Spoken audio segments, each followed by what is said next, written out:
सभी शिक्षक साथियों को नमस्कार। आज फिर से मैं आप सबके बीच एक नया वीडियो लेकर के आया हूं और ये वीडियो जो है आधारित है मिशन प्रेरणा पर जो होने वाला प्रशिक्षण है उसके लिए।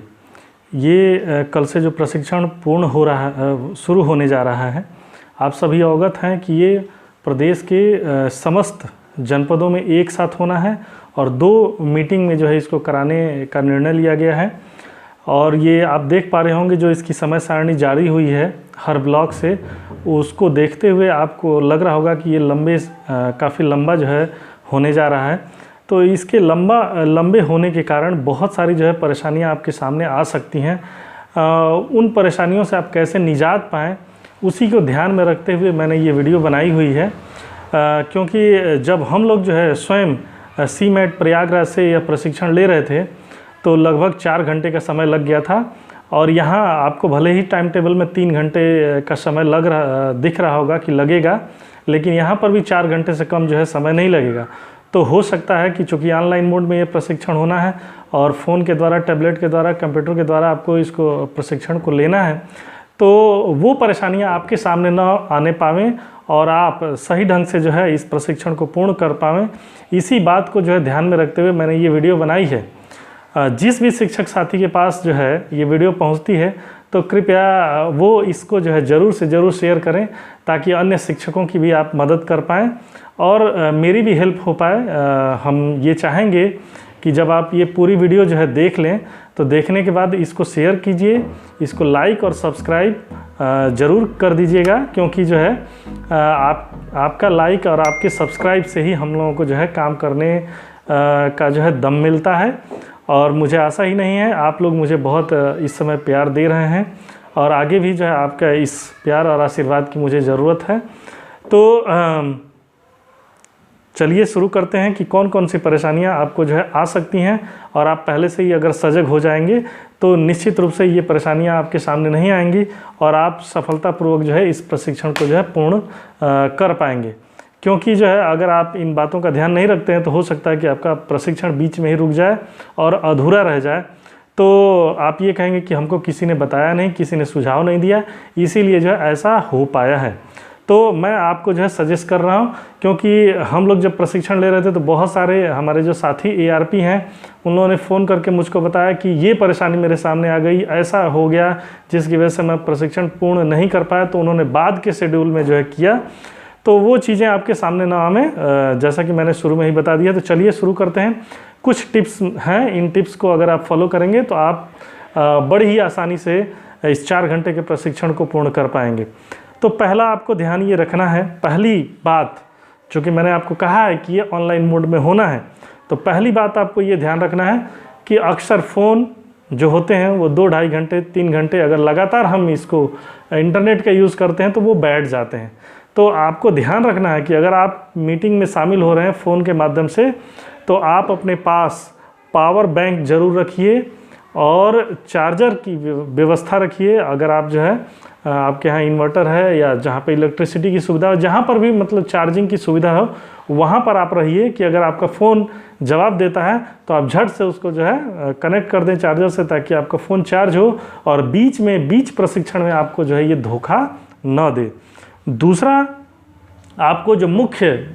ध्यान देना है, क्योंकि ये प्रशिक्षण 2 शेड्यूल में है, एक 2 बजे से है और एक सुबह में है। तो सुबह वाले लोग तो जो है ज़्यादा अलर्ट नहीं रहेंगे, तब भी जो है काम चल जाएगा। लेकिन जो लोग का शेड्यूल जो है 2 बजे के बाद का है, तो ऐसा हो सकता है कि 2 बजे तक वो अपना डेटा जो है खर्च कर दें। अगर आप जो है अपने मोबाइल का डेटा जो कि 1.5 GB अधिकांश जो है कंपनियां देती हैं और वही शिक्षक साथी हमारे रिचार्ज भी कराते हैं, तो अगर 1.5 GB का अगर आपने अधिकांश हिस्सा अगर सुबह में ही खर्च कर दिया,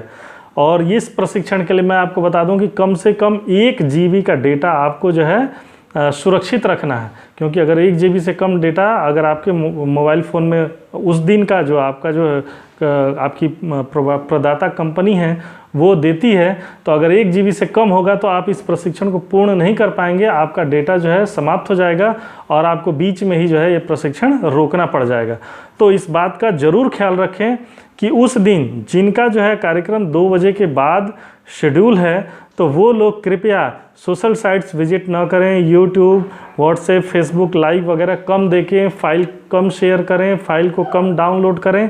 ताकि उनका डेटा जो है सुरक्षित रहे और कम से कम 1 GB सुरक्षित रहे, ताकि आप जो है इस प्रशिक्षण को पूर्ण कर पाएँ। तीसरा जो महत्वपूर्ण बिंदु है आपको सफल इस प्रशिक्षण को करने के लिए, वो ये है कि मीटिंग समय से पूर्व 5 मिनट पहले आप जो है, जो आपके ब्लॉग के द्वारा आपको जो लिंक दी जाती है, जो कोड दिया जाता है, उस कोड और लिंक से समय से 5 मिनट पहले जुड़ने का प्रयास करें, ताकि आप प्रशिक्षण बिल्कुल शुरू से ले सकें, आपको किसी तरह की कोई दिक्कत ना आवे। अगला जो आपको टिप्स है वो ये है कि आप मीटिंग से पूर्व ब्लॉकों में रजिस्ट्रेशन कराए जाएंगे, उपस्थिति के संबंध में फॉर्म्स भेजे जाएंगे।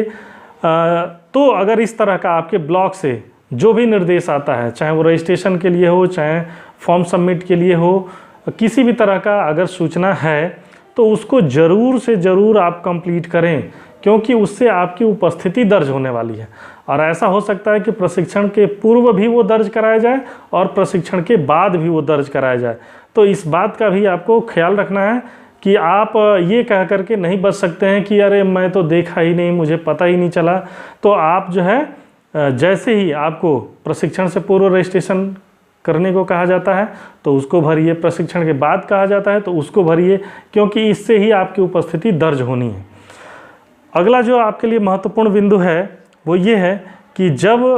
प्रशिक्षण के दौरान जब भी आप प्रशिक्षण से जुड़ जाएं, तो बहुत सारे कारण होते हैं जिसमें नेटवर्क एक इशू होता है या अन्य भी चीज़ें हैं जिनकी वजह से आप प्रशिक्षण से आउट हो जाते हैं। तो जैसे ही आप आउट होते हैं तो आप ये मत सोचिए कि मुझको जो है बाहर कर दिया गया है, ऐसा कुछ नहीं। वो सिस्टम ऑटोमेटिक जो है बाहर कर देता है, या आपकी कुछ गलतियों की वजह से आप बाहर हो जाते हैं। तो जैसे ही आप बाहर हो जाते हैं, फिर से उसी लिंक को, उसी कोड को फॉलो करके आप पुनः जो है प्रशिक्षण से जुड़ें। ये ना सोचें कि आपको बाहर कर दिया गया है, अब मैं जो है नहीं जुड़ूंगा। तो इस बात का भी आपको ख्याल रखना है कि रीज्वाइन आपको ज़रूर से ज़रूर करना है। इसके अलावा एक और मैं आपको जो है टिप्स देना चाहूँगा कि अगर प्रशिक्षण के दौरान जैसे ही आप जुड़ जाते हैं तो अनावश्यक रूप से अपने लैपटॉप का, अपने कंप्यूटर के या अपने टैबलेट के अन्य ऑप्शंस पर बिल्कुल भी ना जाएं। आप ये ना सोचें कि जब तक जो है संदर्भदाता कुछ बता रहा है, दे रहा है, तो आप जो है बैक जा कर के कुछ और चीज़ें देखने लगें। जैसे ही आप कुछ दूसरा काम करेंगे, जैसे ही कोई अन्य चीज़ ऑप्शन पर जाएंगे, तो आप प्रशिक्षण से बाहर हो जाएंगे। तो इसका भी जो है आप ख्याल रखिए कि जैसे ही आप प्रशिक्षण से जुड़िए, तो जुड़ने के बाद बिल्कुल भी आप इधर उधर न जाइए, किसी अन्य ऑप्शन पे न जाइए, कुछ अन्य करने की न सोचिए। और अपने शिक्षक साथियों से, अपने चिर परिचितों से भी कह दीजिए कि वो उस पीरियड के दौरान, उस समय आपको फ़ोन ना करें, क्योंकि जैसे ही आपके फ़ोन पर फ़ोन आएगा तो आप ऑटोमेटिक मीटिंग से बाहर हो जाएंगे। इस बात का भी आप जो है ख्याल रखिएगा। मैसेज कर दीजिए, संदेश दे दीजिए, और अगर इसकी वजह से फ़ोन आने की वजह से बाहर होते हैं तो फिर से आप रीज्वाइन कर लीजिएगा। इसके बाद एक और मैं आपको टिप्स देना चाहूँगा, वो ये है कि जैसे ही ये जो है आप मीटिंग से जुड़ जाते हैं, जुड़ जाने के बाद आपसे बार बार आपको उस दिन निर्देश भी मिलेंगे कि आप स्क्रीन शेयरिंग नहीं करेंगे, क्योंकि स्क्रीन शेयरिंग करेंगे तो जो संदर्भदाता हैं उनकी स्क्रीन शेयरिंग जो है प्रभावित होगी, और आपकी स्क्रीन शेयरिंग की वजह से प्रभावित होगी तो सारे शिक्षक साथी उस दिन आपको खलनायक समझने लगेंगे और पूरा का पूरा प्रशिक्षण जो है बाधित होता है। इसलिए इस बात का ख्याल रखें कि किसी भी दशा में स्क्रीन शेयरिंग जो ऑप्शन है, 2 ऑप्शन आते हैं, एक नीचे ही आपको जैसे ज्वाइन करते हैं तो प्रेजेंटेशन का ऑप्शन आता है, उसको नहीं टच करना है। लास्ट में ऊपर स्क्रीन पे 3 बिंदी बनी हुई होती है, वहाँ टच करेंगे तो वहाँ पर भी स्क्रीन शेयरिंग का ऑप्शन होता है, तो उस ऑप्शन को बिल्कुल भी टच नहीं करना है। अगला जो आपके लिए महत्वपूर्ण टिप्स है वो ये है कि जब तक कि आपको आपका नाम लेकर के आपसे कुछ पूछा ना जाए, आपको कुछ कहने के लिए ना कहा जाए, तब तक आप अपने ऑडियो और वीडियो वाले ऑप्शन को टच नहीं करेंगे, बंद ही फॉर्म में रखेंगे, क्लोज फॉर्म में रखेंगे, ताकि आपकी ऑडियो वीडियो उधर ना जाए। और ऑडियो वीडियो जाने से ये आपका जो है आवाज़ की क्वालिटी, वीडियो की क्वालिटी भी डिस्टर्ब होती है और अन्य शिक्षक साथी भी डिस्टर्ब होते हैं। तो इसका भी आप भली भांति ध्यान रखेंगे। तो इस तरह से अगर आप इन चीज़ों को जो है अगर फॉलो करते हैं, इसके अलावा एक और चीज़ आपको मैं बताना चाहूँगा कि आप प्रशिक्षण से जैसे ही जुड़ जाते हैं तो अपने संदर्भदाता, वो ERP हो सकते हैं, SRG हो सकते हैं, वो आपके जो है KRP भी हो सकते हैं, तो इनके निर्देशों का 100% आप पालन करना सुनिश्चित करें। क्योंकि अगर आप इनका 100% पालन करना सुनिश्चित नहीं करेंगे तो कहीं ना कहीं व्यवधान आएगा, और जब व्यवधान आएगा तो पूरा का पूरा जो है शेड्यूल जो है डिस्टर्ब होगा, बढ़ेगा और सबके लिए परेशानी होगी। तो इन चीज़ों का जो है आप ख्याल रखेंगे। जो भी मैंने चीज़ें आपको बताई हैं काफ़ी महत्व की हैं। अगर इन चीज़ों को आप फॉलो करते हैं, इस बात को ध्यान में रखते हुए इस प्रशिक्षण को लेने शुरू करते हैं, तो आपको कहीं पर भी व्यवधान नहीं आएगा। आप ये प्रशिक्षण पूर्ण करेंगे और पूर्ण करते हुए आप किसी भी तरह की परेशानी का सामना नहीं करेंगे। तो आपको जो है मैं आपको बताना चाहूँगा कि आप इनको फॉलो करिए, इसको जो है फॉलो करते हुए अपना ये प्रशिक्षण लीजिए और तैयार हो जाइए मिशन प्रेरणा के लक्ष्य को भेदने हेतु होने वाले इस प्रशिक्षण को पूर्ण करने के लिए। तो तब तक के लिए जो है बहुत देखने के लिए बहुत बहुत धन्यवाद, आभार। और जैसा कि मैंने शुरू में ही कहा था कि आप लाइक सब्सक्राइब जरूर करिएगा, शेयर भी कीजिएगा, ताकि अन्य शिक्षकों की भी मदद हो सके, वो भी अलर्ट हो जाएं। क्योंकि अगर अलर्ट होकर के प्रशिक्षण में नहीं जाएंगे तो निश्चित ही आप असफल हो जाएंगे, आपकी बैटरी बैठ जाएगी, आप कहीं ना कहीं दिक्कत पैदा करेंगे और आपको पूरा शिक्षक समाज जितने भी 30-40 लोग जुड़े रहेंगे, सब खलनायक समझेंगे। इसलिए आप ज़रूर से ज़रूर इसको फॉलो करिएगा। तब तक के लिए धन्यवाद, थैंक यू, नमस्कार।